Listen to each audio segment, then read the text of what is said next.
এই যে আমাদের গাছের মিষ্টি কুমড়া কালকে বৃষ্টির জন্য তাড়াতাড়ি পাকতে হয়েছে। এটা 3 কেজি হয়েছে, এটা আরো বড় হইতো।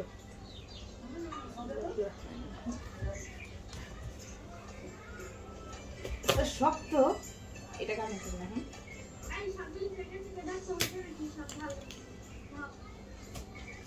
দোতলার বেরি কয় কি যেন পাইরালান খালা, নাহলে ভিতরে পোকা ধরে যাবো গা।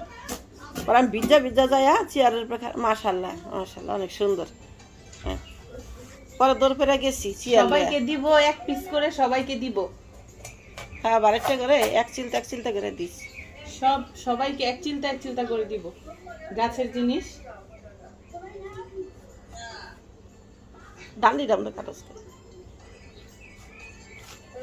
সবাইকে এক পিস করে দিব। মাশাআল্লাহ একটা কুমড়াই হইছে। আটা নিলাম।